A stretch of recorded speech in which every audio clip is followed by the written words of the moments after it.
Today's homemaking task is to clean the dining room and create a lovely centerpiece everyone can enjoy this fall. It's the season of giving, and one thing I like to focus on is sharing our time with friends around the table. I hope you're inspired to clean and set your own beautiful tablescape. Be sure to continue watching to hear a little thing that was very special to me today, as well as how I feel about calling my mother-in-law Mom.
Hello and welcome back. I hope all of you are having a wonderful day.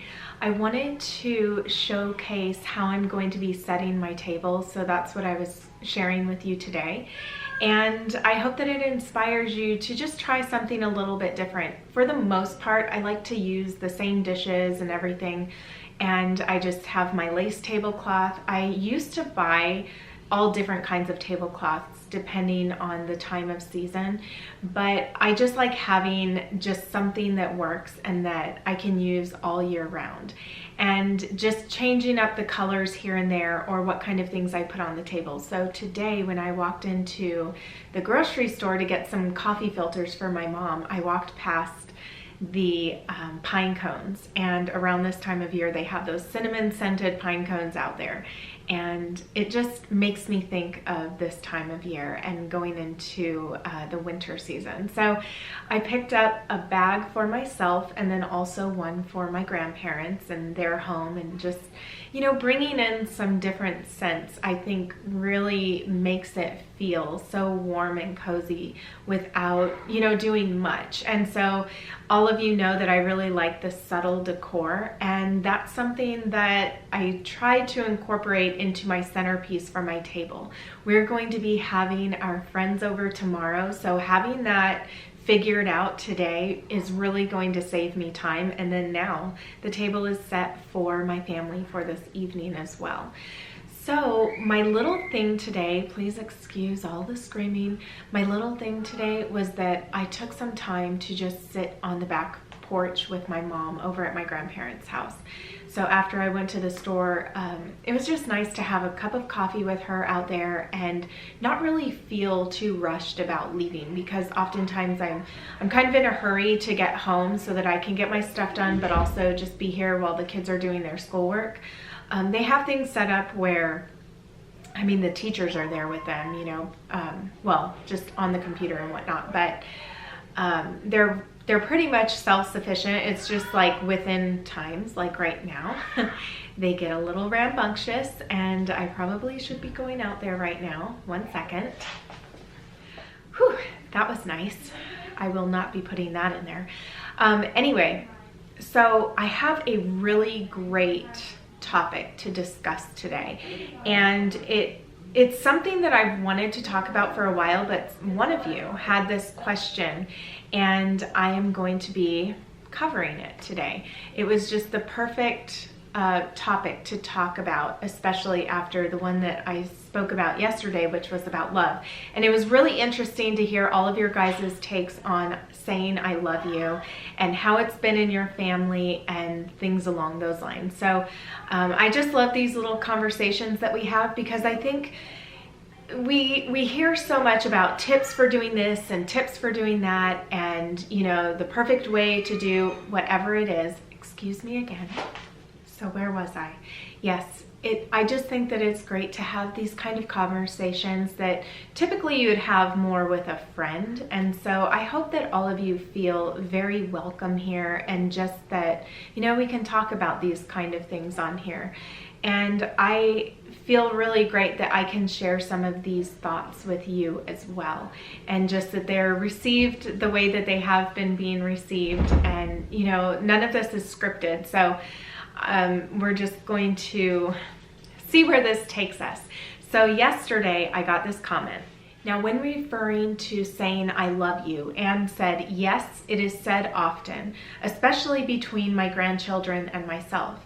It is not said out loud between my daughter-in-law and I. Is it me as a mother-in-law or the young wives of today? I called my mother-in-law mom, but my daughters-in-laws don't. I wish we felt closer. Okay, and then Deber wrote back to her, and she said, I think it depends on a couple of factors. For me, my mom is so special to me that I could never imagine calling anyone else mom.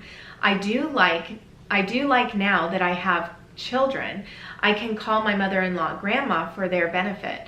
Of all their friends that I have, out of all the friends that I have, I only know one that calls her mother-in-law mom, and she married a hometown boy that she dated through high school and practically grew up with the family. Please know that it does not lessen the feelings of love and admiration by not using mom.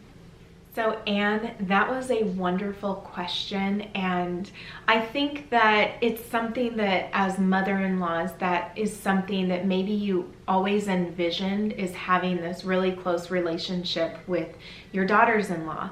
Now, typically, right, we just hear and see all sorts of things in today's society about how the mother-in-law, daughter-in-law relationship isn't that great. And so when you try your best to make it a really close relationship, I can see why that might feel like it's not as great as you had envisioned it.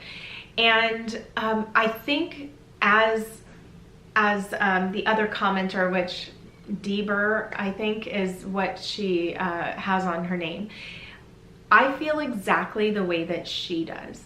So let's backtrack here. For me, I don't call my mother-in-law mom. I think I tried to, or at least in a card I wrote that one time, but when we're in the presence of one another, I don't ever call her mom. And it's because it does not come naturally for me, and I'm all about something not feeling forced. So my parents are divorced, and most of you know this already.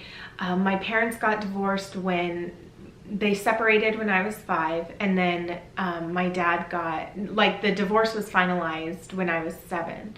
And so my dad got remarried to my stepmother, who has since passed away. And, you know, she played a big role in raising us. And my dad had ended up gaining custody of us around that time. And so she was just a very influential mother figure in my life. And I would have to say that she played a huge role in the way that I turned out today. And I'm so grateful for my stepmom, which her name is Denise. And,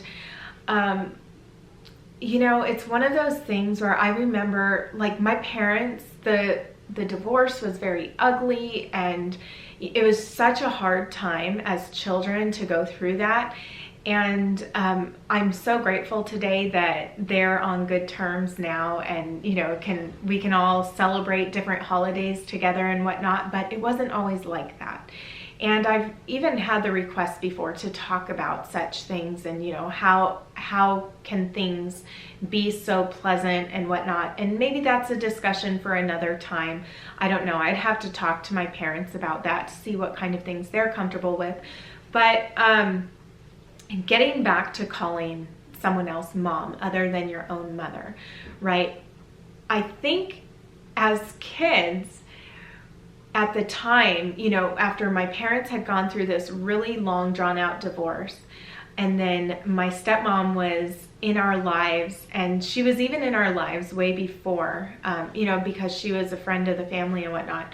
I had known her so long that when it came time that they got married, I remember asking my dad, can we call Denise mom? And I was just kind of saying that as a way of asking if they had gotten married or something along those lines. And then I just remember, you know, kind of playing around with that and even addressing her a couple of times as that, but she didn't ever really make a big deal about it, or even, I guess, acknowledge that I called her that. And I just remember the way that I felt inside. Part of me even felt like I was betraying my own mother. And I remember my mom getting so upset, and I can't remember the exact scenario, but she said that we can't call her mom, that my mom is our mom.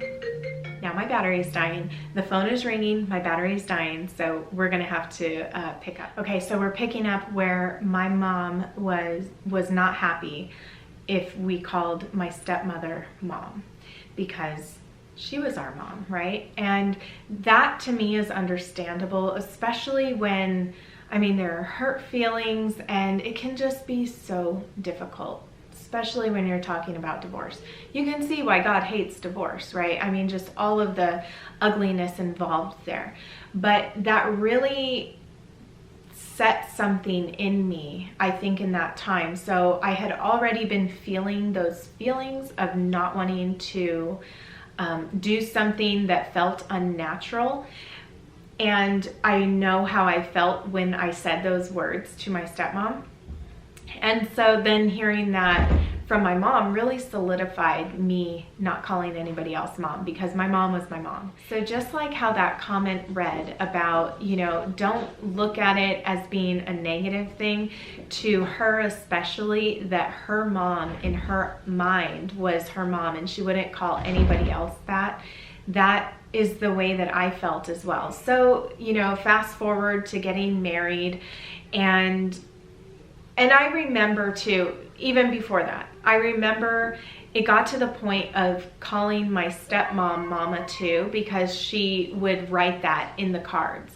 But I didn't ever really address her that way. I always called her Denise. That just felt most natural to me, because how do you go from, you know, calling someone by their name in the beginning to then changing things over? I don't know. For me, it's just one of those things that kind of feels unnatural. So going into getting married, I think I've always had this dream of how it would be with my mother-in-law and, you know, the kind of relationship we would have. But things don't always pan out the way that you envision them, right? And I think my mother-in-law would say the same thing. And I believe a huge factor is the language barrier that we have. My mother-in-law speaks Spanish. I mean, she can speak English, and she does a really great job of speaking English. But there is some areas where we may not understand each other. And there's also a huge cultural difference. Now, I really love my mother-in-law, and I just feel like she's just so wonderful to have as a mother-in-law. And there's nothing that I would change about her, you know? And it's just one of those things where you envision things a certain way, but they're not. Maybe because I just maybe envisioned, you know, this kind of mother-in-law that I've seen a friend have, because they're really close and they go and they do everything together. But then when I think about the kind of relationship that that person has with their own mother, I can see that they don't have the greatest relationship with their own mother. They feel like something is missing there, and so they really cling to their mother-in-law. And I think that it's really that way with a lot of people. It's hard to straddle the fence on some of these things. I know for myself, I have a really hard time splitting my time. It's like if I'm going to be all involved with a relationship, I mean, I get 100% involved with that person. It's like my grandparents, for instance, right? I am 100% completely there, and I don't put aside a lot of other time for other people and other things. I mean, for the occasional visit with friends and things, but because somebody needs me for something, then I'm completely there. Because I'm around my mom all the time, it's even, I don't know, I really don't know how to describe it, but I just, with the relationships that I have that are really strong, I am there most of the time, and it's hard for me to split that kind of relationship and then to make another one really great.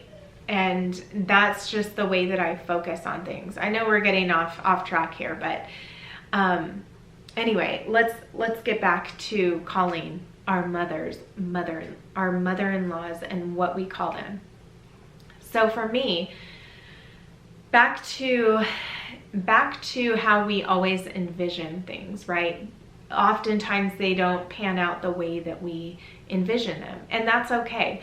I think that there's still, you know, a great relationship that you can foster with your mother-in-law without calling her mom. I know for me, it's very awkward to call her that.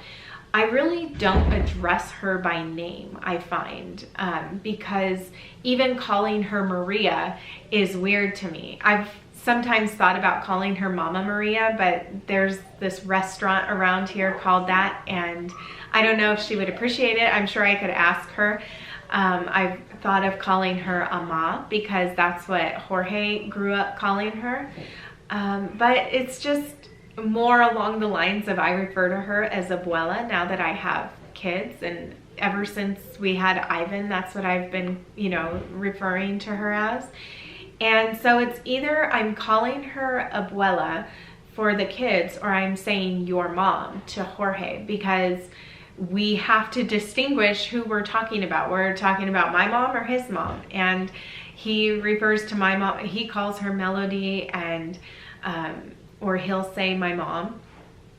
And even I was talking to my mom about this today, and she just felt like, well, he doesn't see her that way, and she wishes that he would see her that way. But I think that it's just because he's so involved in that relationship with his own mom and calling her that, and we've just never, I guess, made that like a normal thing of calling each other's moms mom. So I don't know. I think that my mom called my grandma on my dad's side mom. But yeah, maybe that was something that, you know, was really instilled in people in the past, but now today women just don't. So anyway, I think that a lot of it has to do with the kind of relationship that you have with your mother-in-law. And just like the other commenter made mention of the fact that she only knew one of her friends that did, I know two women that do that, but even my sister-in-law does not call my mom mom. She calls her by her name. And maybe that's just the way that, you know, a lot of people do things now, but I don't think that it's out of disrespect or feeling like there's less love there. And yeah, that's really what I have to say about it. I would love to know what your thoughts are on it. I would love to know what you call your mother-in-law. And was that something that you guys ever had a conversation about? Did any of your mother-in-laws mention to you that they wanted to be called something else? Just tell me all about it. And my mother-in-law has never said anything. So I don't really know. We haven't really had that discussion, but for me, I just don't really address her as anything other than abuela or your mom. And then when I'm talking to her, I'm just speaking to her, saying what I have to say. So those are my thoughts on it. And like I said, I would love to know what you have to say on that. With that being said, we're going to wrap that up here, and I hope that you all take care, stay well, and we will talk tomorrow. Bye, everyone.